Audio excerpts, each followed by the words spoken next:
صحیح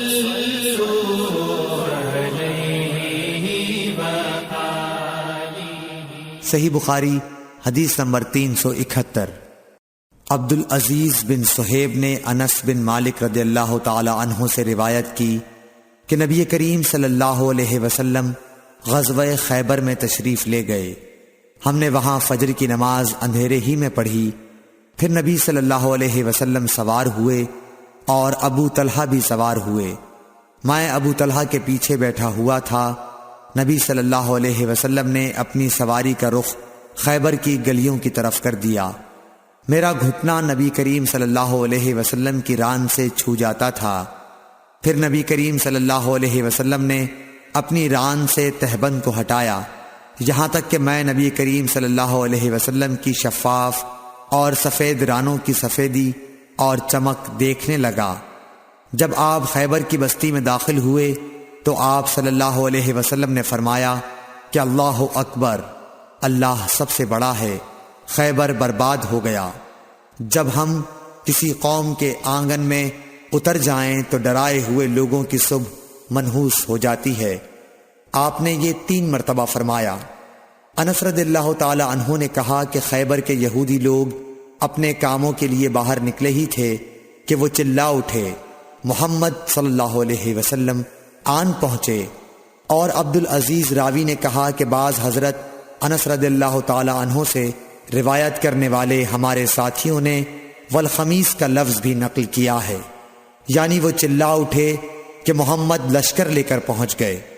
پس ہم نے خیبر لڑ کر فتح کر لیا اور قیدی جمع کیے گئے۔ پھر وحیہ رضی اللہ تعالی عنہ آئے اور عرض کی کہ یا رسول اللہ صلی اللہ علیہ وسلم، قیدیوں میں سے کوئی باندی مجھے عنایت کیجیے۔ آپ صلی اللہ علیہ وسلم نے فرمایا کہ جاؤ کوئی باندی لے لو۔ انہوں نے صفیہ بنت حی کو لے لیا۔ پھر ایک شخص نبی کریم صلی اللہ علیہ وسلم کی خدمت میں حاضر ہوا اور عرض کی کہ یا رسول اللہ، صفیہ جو قریظہ اور نزیر کے سردار کی بیٹی ہیں، انہیں آپ نے وحیہ کو دے دیا، وہ تو صرف آپ ہی کے لیے مناسب تھیں۔ اس پر آپ نے فرمایا کہ وحیہ کو صفیہ کے ساتھ بلاؤ۔ وہ لائے گئے۔ جب نبی کریم صلی اللہ علیہ وسلم نے انہیں دیکھا تو فرمایا کہ قیدیوں میں سے کوئی اور باندی لے لو۔ راوی نے کہا کہ پھر نبی کریم صلی اللہ علیہ وسلم نے صفیہ کو آزاد کر دیا اور انہیں اپنے نکاح میں لے لیا۔ ثابت بنانی نے حضرت انس رضی اللہ تعالی عنہ سے پوچھا کہ ابو حمزہ، ان کا مہر حضور صلی اللہ علیہ وسلم نے کیا رکھا تھا؟ حضرت انس رضی اللہ عنہ نے فرمایا کہ خود انہی کی آزادی ان کا مہر تھا اور اسی پر آپ نے نکاح کیا۔ پھر راستے ہی میں ام سلیم رضی اللہ عنہ حضرت انس رضی اللہ عنہ کی والدہ نے انہیں دلہن بنایا اور نبی کریم صلی اللہ علیہ وسلم کے پاس رات کے وقت بھیجا۔ اب نبی کریم صلی اللہ علیہ وسلم دلہا تھے، اس لیے آپ نے فرمایا کہ جس کے پاس بھی کچھ کھانے کی چیز ہو تو یہاں لائے۔ آپ نے ایک چمڑے کا دسترخوان بچھایا، بعض صحابہ کھجور لائے، بعض گھی۔ عبد العزیز نے کہا کہ میرا خیال ہے حضرت انس رضی اللہ عنہ نے ستو کا بھی ذکر کیا، پھر لوگوں نے ان کا حلوہ بنا لیا۔ یہ رسول اللہ صلی اللہ علیہ وسلم کا ولیمہ تھا۔ صحیح بخاری حدیث نمبر 372۔ عروہ بن زبیر نے خبر دی کہ حضرت عائشہ رضی اللہ عنہا نے فرمایا کہ نبی صلی اللہ علیہ وسلم فجر کی نماز پڑھتے اور آپ صلی اللہ علیہ وسلم کے ساتھ نماز میں کئی مسلمان عورتیں اپنی چادریں اوڑھے ہوئے شریک نماز ہوتیں، پھر اپنے گھروں کو واپس چلی جاتی تھیں۔ اس وقت انہیں کوئی پہچان نہیں سکتا تھا۔ صحیح بخاری حدیث نمبر 373۔ ابن شہاب نے بیان کیا کہ انہوں نے عروہ سے ام المومنین حضرت عائشہ رضی اللہ تعالی عنہا سے کہ نبی صلی اللہ علیہ وسلم نے ایک چادر میں نماز پڑھی جس میں نقش و نگار تھے۔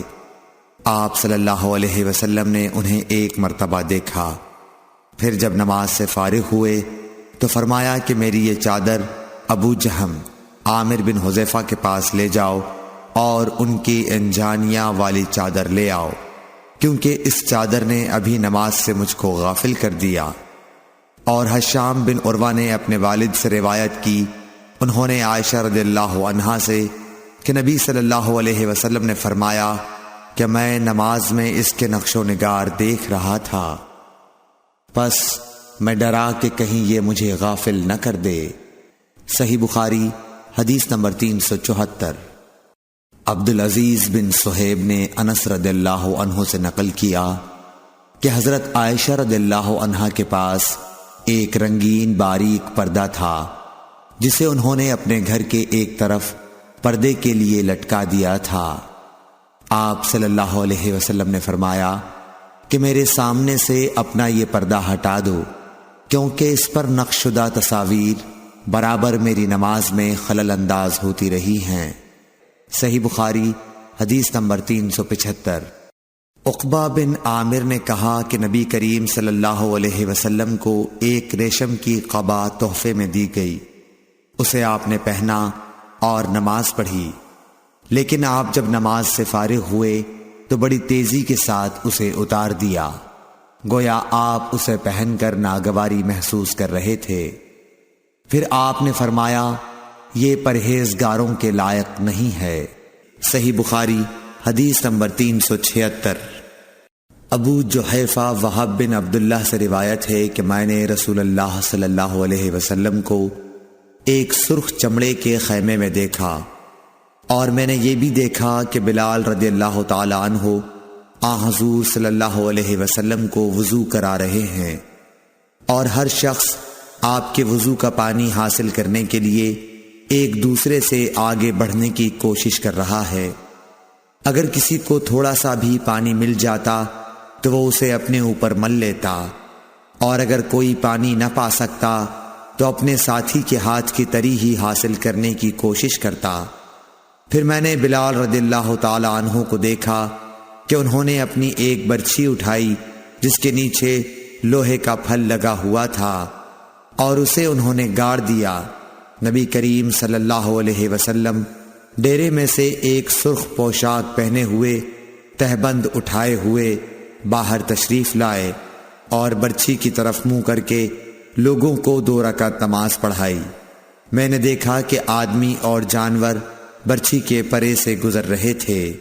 صحیح بخاری حدیث نمبر 377۔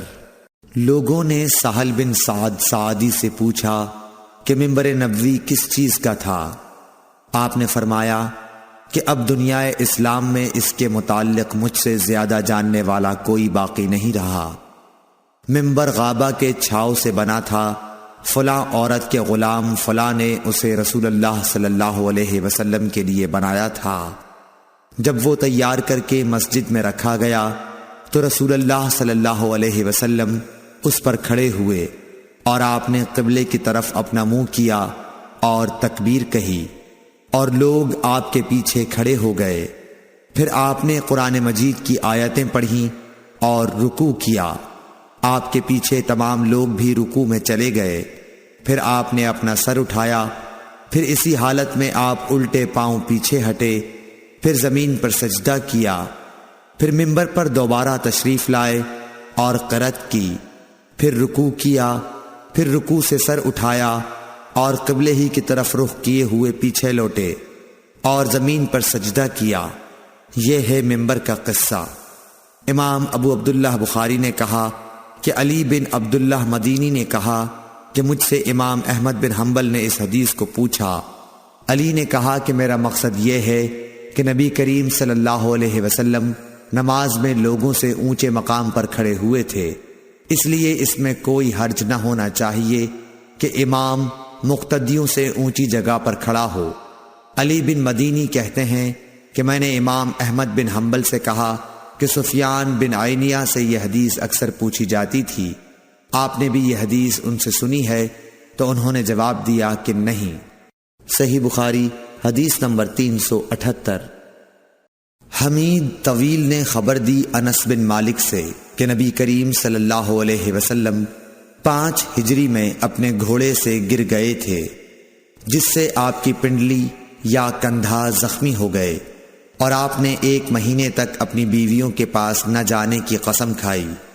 آپ اپنے بالا خانے پر بیٹھ گئے جس کے زینے کھجور کے تنوں سے بنائے گئے تھے۔ صحابہ مزاج پرسی کو آئے، آپ نے انہیں بیٹھ کر نماز پڑھائی اور وہ کھڑے تھے۔ جب آپ نے سلام پھیرا تو فرمایا کہ امام اس لیے ہے کہ اس کی پیروی کی جائے، پس جب وہ تکبیر کہے تو تم بھی تکبیر کہو، اور جب وہ رکوع میں جائے تو تم بھی رکوع میں جاؤ، اور جب وہ سجدہ کرے تو تم بھی سجدہ کرو، اور اگر کھڑے ہو کر تمہیں نماز پڑھائے تو تم بھی کھڑے ہو کر نماز پڑھو۔ اور آپ 29 دن بعد نیچے تشریف لائے تو لوگوں نے کہا، یا رسول اللہ، آپ نے تو 1 مہینے کے لیے قسم کھائی تھی۔ آپ نے فرمایا کہ یہ مہینہ 29 دن کا ہے۔ صحیح بخاری حدیث نمبر 379۔ عبداللہ بن شداد نے حضرت میمونہ رضی اللہ تعالی عنہ سے روایت کی، آپ نے فرمایا کہ نبی صلی اللہ علیہ وسلم نماز پڑھتے اور حائضہ ہونے کے باوجود میں ان کے سامنے ہوتی۔ اکثر جب آپ سجدہ کرتے تو آپ کا کپڑا مجھے چھو جاتا۔ انہوں نے کہا کہ آپ کھجور کے پتوں سے بنے ہوئے ایک چھوٹے سے مصلے پر نماز پڑھتے تھے۔ صحیح بخاری حدیث نمبر 380۔